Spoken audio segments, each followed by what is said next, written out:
Assalamualaikum warahmatullahi wabarakatuh. Pada kesempatan kali ini kami akan membahas isu-isu strategis yang berkembang di bidang manajemen sumber daya manusia. Tapi sebelum masuk ke pembahasan, izinkan kami untuk memperkenalkan diri terlebih dahulu. Nama saya Muhammad Zakwan. Saya Darul Imansyah. Nama saya Muhammad Lofi Pasha. Dalam implementasi strategi, pemilihan terhadap sumber daya manusia yang berkualitas sangat diperlukan oleh setiap perusahaan. Karena jika perusahaan semakin berkembang, maka akan semakin besar pula sumber daya yang dibutuhkan. Maka tentu saja ini membutuhkan usaha lebih untuk mengelolanya. Oleh karena itu, diperlukan adanya manajemen sumber daya manusia perusahaan yang berfungsi sebagai penjaga keseimbangan dan mampu dalam memanfaatkannya secara maksimal agar dapat semakin menunjang produktivitas dari perusahaan tersebut. Nah, dalam manajemen sumber daya manusia terdapat beberapa isu human resource yang sering terjadi di banyak perusahaan. Yang pertama, terbatasnya sumber daya manusia dengan skill tertentu. Yang kedua, retensi terhadap sumber daya manusia. Ketiga, pengembangan sumber daya manusia. Keempat, perkembangan teknologi. Kelima, perkembangan organisasi baru. Namun, isu yang akan kami bahas di sini hanya satu, yaitu tentang terbatasnya sumber daya manusia dengan skill tertentu. Bab 2. Pemaparan isu. Tidak bisa dipungkiri bahwa semakin hari jumlah SDM semakin banyak. Namun, apakah semuanya merupakan SDM yang berkualitas? Belum tentu. Mungkin hanya beberapa saja dari mereka yang benar-benar sesuai dengan skill dan kriteria yang diperlukan oleh perusahaan. Perusahaan memerlukan SDM yang benar-benar mumpuni demi kemajuan bisnisnya, yang mana jumlah tersebut sangat terbatas. Hal ini membuat suatu perusahaan harus bersaing dengan perusahaan yang lain demi mendapatkan SDM tersebut. Maka dari itu, penting bagi seorang manajer strategik memiliki rencana rekrutmen yang baik, karena rencana rekrutmen yang baik akan menyaring SDM yang berkualitas. Hal lain yang harus dilakukan adalah pelatihan dan pengembangan agar SDM yang dimiliki mempunyai skill dan kriteria yang diperlukan oleh perusahaan tersebut. Pelatihan karyawan penting sekali untuk dilakukan, karena dengan memberikan pelatihan pada karyawan akan dapat menghindari risiko yang sangat besar bagi perusahaan. Kecelakaan kerja bisa dapat terjadi apabila perusahaan mengabaikan pelatihan bagi karyawan. Selain itu, tingkat karyawan yang akan resign juga akan meningkat karena karyawan akan merasa jenuh dan tidak dihargai oleh perusahaan. Di sini perusahaan juga harus mengetahui pelatihan apa yang cocok untuk diterapkan pada karyawan, karena setiap pelatihan juga akan memberikan efek yang berbeda pada karyawan.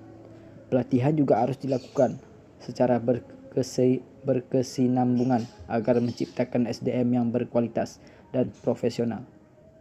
Manfaat pelatihan dan pengembangan SDM bagi karyawan yaitu 1. Produktivitas karyawan meningkat. 2. Karyawan akan memahami dan bertanggung jawab dengan job desk yang dimilikinya. 3. Skill dan sikap karyawan akan menjadi lebih baik. 4. Karyawan akan dapat menghindari kesalahan yang akan merugikan perusahaan. Maka penting sekali untuk menyadari peran pelatihan dan pengembangan SDM bagi karyawan maupun perusahaan itu sendiri agar mampu untuk mencapai tujuan perusahaan dengan lebih cepat. Jadi saya akan menjelaskan beberapa solusi untuk mengatasi keterbatasan SDM yang berkualitas. 1. Meningkatkan kualitas pendidikan. Pendidikan sangat diperlukan untuk generasi cerdas dengan semangat kerja yang tinggi. Peningkatan kualitas di berbagai jenjang pendidikan sudah seharusnya dilakukan agar tidak terjadinya kelangkaan sumber daya manusia dengan standarisasi pendidikan di berbagai jenjang, mulai pendidikan dasar hingga perguruan tinggi. SDM berkualitas akan tercipta. Namun pendidikan ini tidak hanya hard skill seperti kemampuan mengoperasikan alat atau memenuhi tugas-tugas lain, tetapi juga soft skill seperti kemampuan berkomunikasi dengan baik dan kemampuan berpikir kreatif serta kemampuan untuk memecahkan masalah. 2. Memperbanyak kegiatan sosialisasi.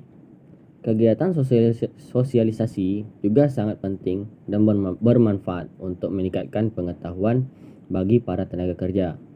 Sosialisasi ini bertujuan untuk memberikan informasi mengenai lowongan pekerjaan bagi para pencari kerja agar mereka mengetahui jika ada lowongan pekerjaan yang sesuai. 3. Menyelenggarakan pelatihan keterampilan. Tidak semua tenaga kerja adalah seorang tenaga kerja yang terdidik. Tersedia juga tenaga kerja atau karyawan yang terlatih, yaitu mereka yang bekerja dengan keterampilan yang dimilikinya. Misalnya, pekerjaan pabrik, mereka bekerja sesuai dengan keterampilan yang sudah dikuasainya, seperti menjahit, otomotif, memasak, dan sebagainya. Dalam upaya memenuhi kebutuhan konsumen, maka setiap tenaga kerja harus menghasilkan produk yang baik dan layak bagi konsumennya. Produk yang berkualitas, baik berupa barang maupun jasa, harus diupayakan dengan optimal. Di sinilah peran penting dari pelatihan keterampilan karyawan agar mampu bekerja dengan baik sesuai standar yang ditetapkan. 4. Menerapkan pelatihan tenaga kerja di perusahaan. Suatu pelatihan yang diterapkan kepada tenaga kerja mampu meningkatkan pengetahuan terkait bidang pekerjaan yang dilakukan setiap individu atau tenaga kerja agar tersedia sumber daya manusia yang berkualitas.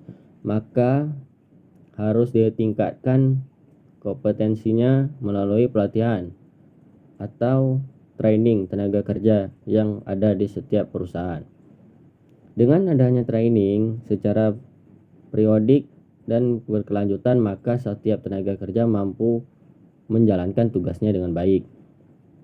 Cara mengatasi kelangkaan SDM dengan sistem pelatihan ini terbukti efektif untuk meningkatkan kemampuan karyawan sehingga siap sedia untuk menjalankan pekerjaan sesuai dengan deskripsi pekerjaan yang diberikan. 5. Memotivasi karyawan. Memotivasi tampaknya merupakan suatu hal yang sederhana, tapi justru efeknya sangat besar terhadap kinerja karyawan. Seorang individu yang akan merasa semangat dalam menjalankan pekerjaannya apabila diberikan motivasi secara rutin dan setiap hari. Hal ini akan memupuk kepuasan kerja dan jiwa profesionalisme yang baik dari setiap individu. Setelah merasa puas, nyaman dan bersemangat, setiap pekerja yang diberikan akan mampu dikerjakan dengan optimal sesuai dengan standar perusahaan yang sudah ditetapkan sebelumnya. Dengan tingkat kepuasan yang semakin tinggi karena adanya motivasi, maka kinerja karyawan akan meningkat serta berdampak positif pada hasil kerja yang optimal. Namun juga jangan lupakan skill dalam memotivasi. Tidak semua penyampaian dapat diterima sehingga kegiatan memotivasi harus dilakukan dengan baik.